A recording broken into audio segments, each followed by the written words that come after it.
What is it? It's an Intellivision keyboard. What is this thing? What do you do with it? What does it go with? I'm going to tell you all about that in just a moment. So stay tuned. Yo, this is MegaManFan, and you need to rock and or roll on over to Mr. MegaManFan's YouTube channel, because it's all that rush to make it happen. Peace! Welcome back to Mr. MegaManFan, and thank you to my almost 800 subscribers at the time of this recording, maybe more by the time you're watching. If you're not one of them, you can always hit that subscribe button. Likes and comments are always appreciated as well. All I have is the keyboard, the computer module, and the Intellivision. And this is a different version of the computer module than some I've seen, because some have a tape deck. I don't know. I don't think this one does. There's a tray right here. I don't even remember how to open the tray. Maybe the tape deck is underneath it. If there is one, let me see. Okay. We got a reset button. We got 2 joystick ports, but no tape deck. So there is another version of this out here that only 4,000 of were made. But you're still asking yourself, what is this thing and why does it exist? Well, here's a very brief history lesson. And I'll recommend that you check out John, aka Gamester81's website, Gamester81.com, because he has more information about this than most people. This thing kind of seems to have gotten lost in video game history and forgotten. But the brief version of this story is that when they invented the Intellivision, which for those in the know is short for intelligent television, and this thing is a beast, by the way. It's like the weight of the original Xbox, or pretty close to it. It's a massive system, and it's got these 2 built-in controllers that are on telephone cords, and it's got these numeric keypads and these dials and all these things. And it was meant to have all this stuff and be this weight and be what it is because it was a rival to Atari, and they wanted to create something that could do more than the Atari 2600 could do, and they built it as such to the point where they even advertised it as upgradable to a fully working computer.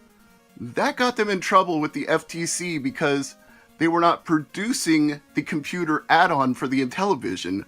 So at first they made one that they only had a few thousand units of, that were assembled by hand, that had a tape deck built in and a keyboard. And then all of those got recalled, and you had to sign a waiver if you didn't send it back, saying that you agreed that Mattel would not provide support or service for it. And if you did agree to their conditions and send it back, they would send you this system instead, the keyboard and the computer. And if you didn't, you kept your old hardware at your own risk. But how did I come by all of this? Well, the Intellivision I bought from a programmer for 20 bucks. I won't say who, but he's very well known for creating a specific Atari 2600 game. I don't think he lives in my area anymore, but he did at the time. He didn't want it. 20 bucks. I took it. This computer and this keyboard came with a bunch of games, including the Intellivoice module, all the Intellivoice games, Jetsons and basic games, and all of those things. I got a huge Intellivision lot from one collector. Again, somebody that was well known on Atari Age at the time, who I don't think is there anymore, but he sold me a crap ton of Intellivision stuff, and I didn't even know the rarity of any of it at the time. I didn't know that this keyboard was so gosh darn hard to find, and it's a very strange keyboard if you look at it. There's no numeric keypad. The up-down arrows are on the left side instead of the right. Got 2 shift keys, no command keys, no function keys on the top row, and the return key is down here in the bottom right instead of over here on the right. This is a bizarre keyboard, but they made it just because of a settlement with the Federal Trade Commission for what they considered to be false advertising. So what you do with this whole shebang is you plug this computer module, the computer adapter as it's called, in to the Intellivision where you would normally plug in a cartridge, like so. Oh, and you think this thing was heavy before. Once you plug this bad boy in, now it's really massive. And then your games actually go into that port there. You've got to pass through to use the games. And let me show you the back of this thing as well.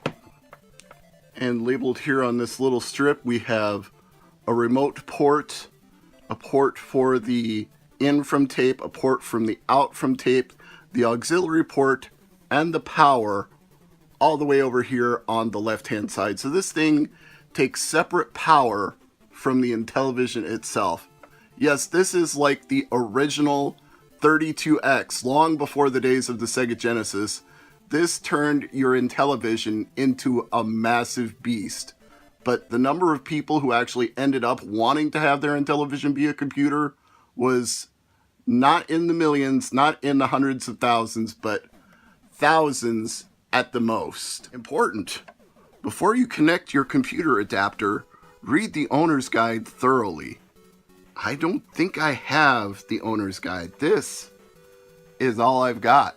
I've got this and the keyboard and the Intellivision. And the Intellivision was not part of the lot I bought on Atari Age, but here it is. The one and only Intellivision keyboard. I'm Mr. MegaManFan.